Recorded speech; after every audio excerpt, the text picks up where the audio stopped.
What is up? This is Ethan with Rewind Sports, and I wanted to hop on the YouTubes for the day to make a video for the first time in a couple of weeks, probably a good 2 months since I don't know if it's been quite 2 months, but it's definitely been well over a month. No, it's probably been 2 months since I made a non-podcast video on the YouTube channel.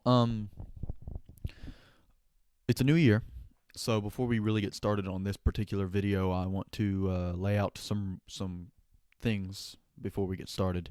It's 2022. I hope everybody had a good New Year's. Um, this is going to be the year for Three Wine Sports, in my opinion.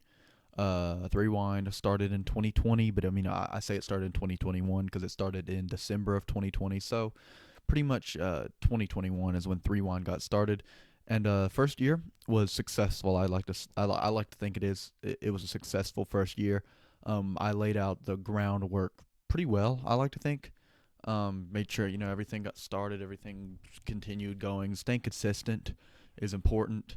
But at the same time, I haven't been as consistent as I'd like to be. I haven't grinded quite as hard as I imagined I would.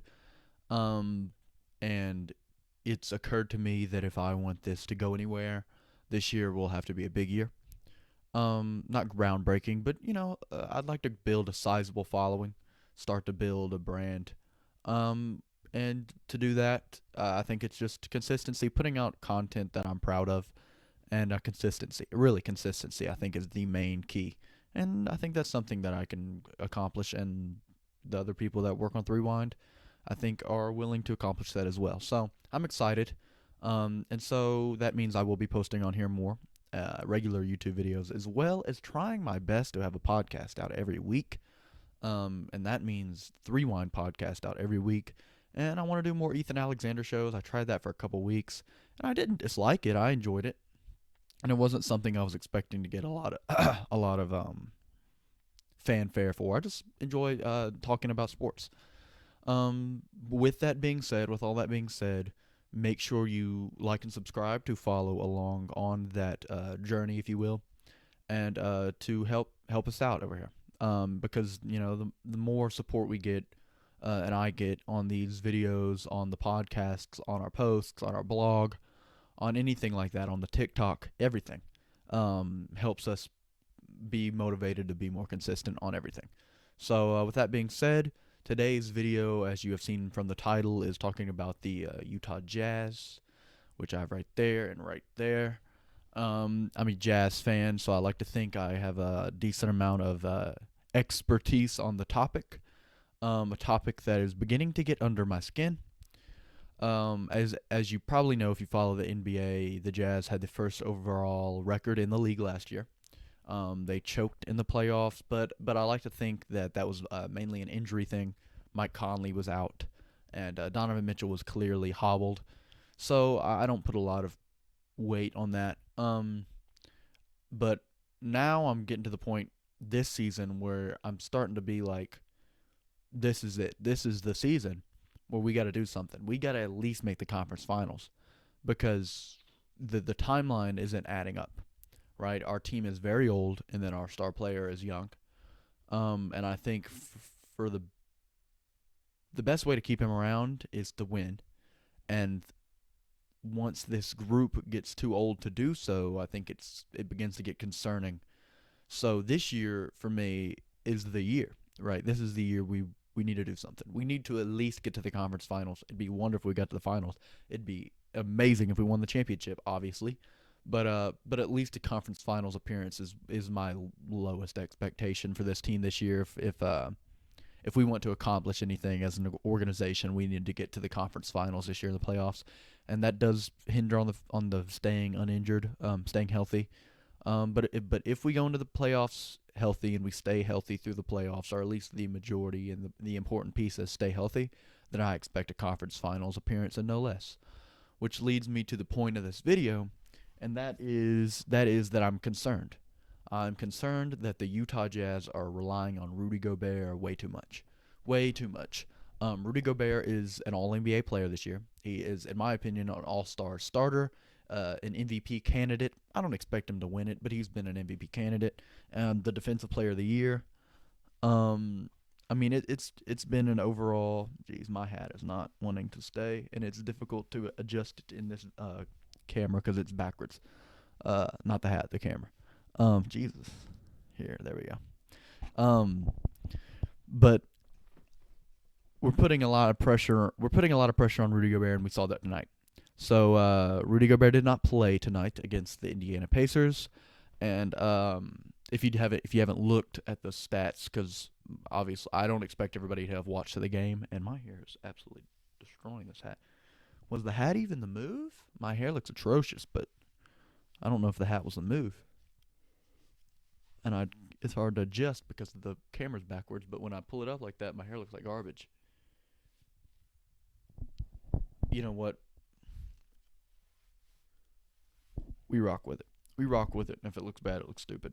Whatever. Tonight, Rudy Gobert did not play, and Domantas Sabonis. Dude, I look stupid. I'm turning this thing around.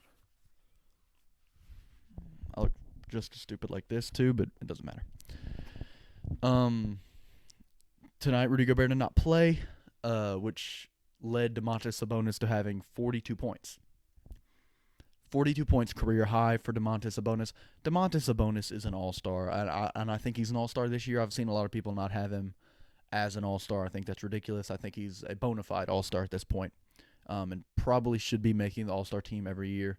He's really the only all-star level, even close to all-star level talent that Indiana has. People like to think about Miles Turner. People like to think about Malcolm Brogdon, but at the end of the day, it's Domantas Sabonis. And tonight he torched the Jazz because we didn't have Rudy Gobert.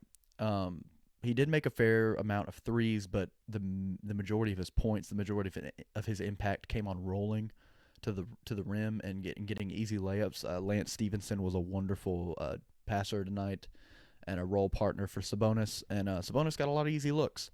What did Lance Stevenson end with? Yeah, 14 assists, 16 points. It was just tough to watch.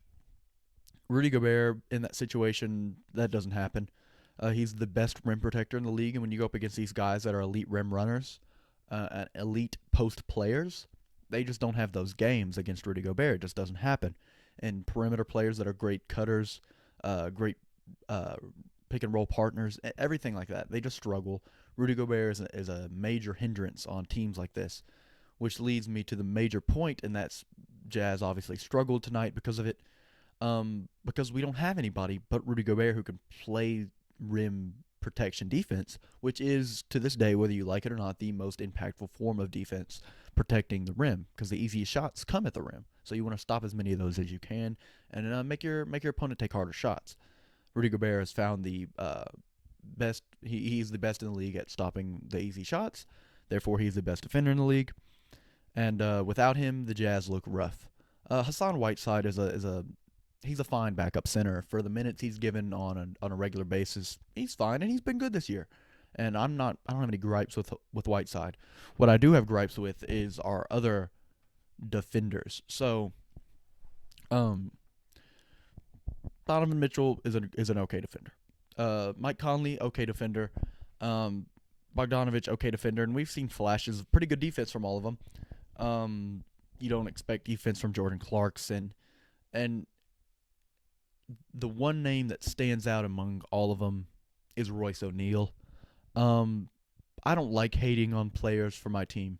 I did it with George Niang for years. I hated George Niang on the Jazz. Seemed like a nice guy. I have a hat signed by him. It's not up there. It's over there. I have a hat signed by him. He really did seem like a nice guy.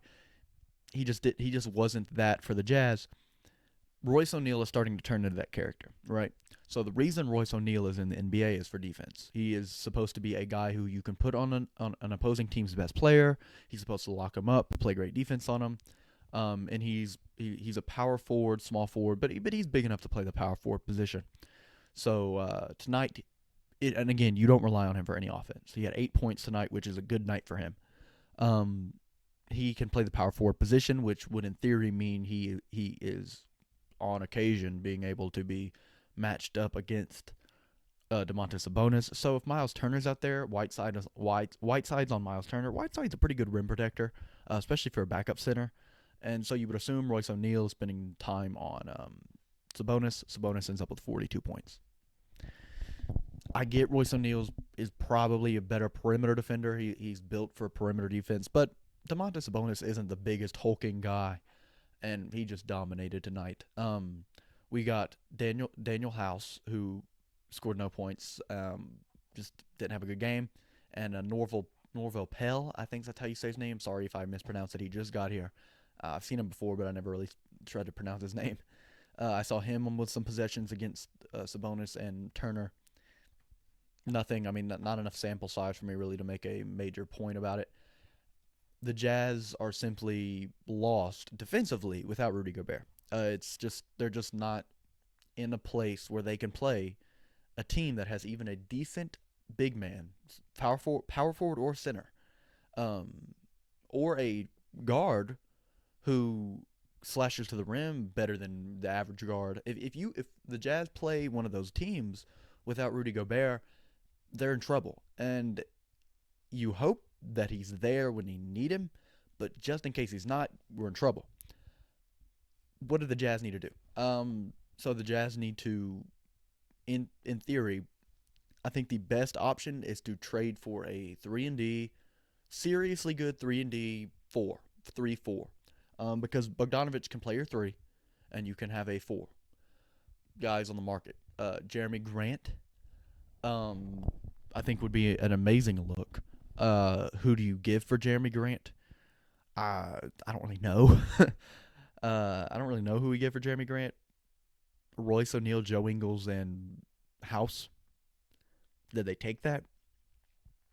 Probably not. Maybe they do. Because I don't know, man. What do we give them for him? They I feel like they'd want Bogdanovich, and I think Bogdanovich is more valuable than Jeremy Grant. So at the end of the day, I don't think they land a guy like that. The Jazz have put himself in a position where something that's necessary to them is kind of out of reach.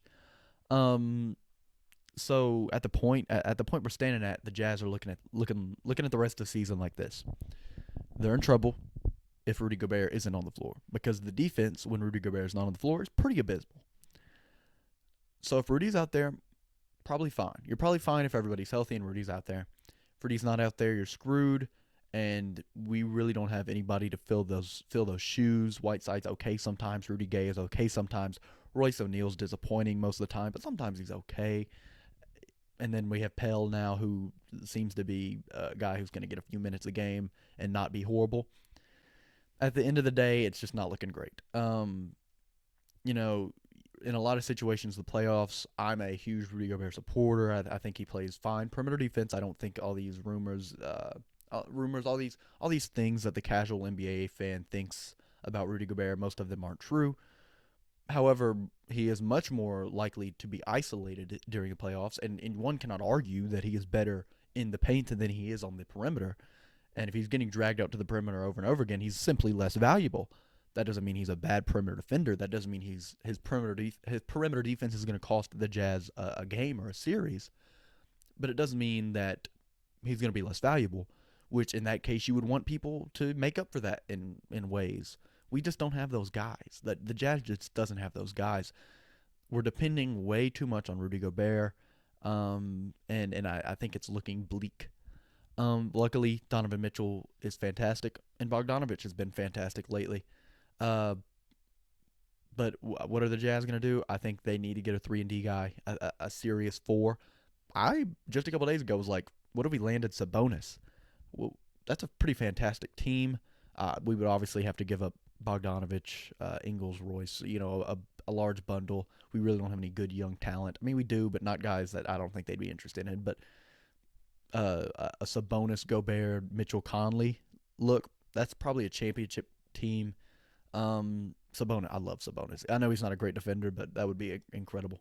But yeah, I think the Jazz are in a little bit of trouble. I think they can solve it, but as for right now, I think the look that I saw tonight from the Jazz without Gobert put it into pretty good perspective how valuable Gobert is for this team and how without him, the Jazz are going to struggle. I think that's all I got. Thanks for watching. Make sure to leave a like and subscribe, and check out 3Wind on every single social media. I'd like to say I'll be back tomorrow, but yeah, I never know. I get to these points where I don't feel like posting videos, don't feel like doing stuff. I'm just lazy. But I'll try to be back tomorrow. Let me say I will be back tomorrow, and I'm posting this at midnight, so yeah, I'll be back today. Thanks for watching, and see you later.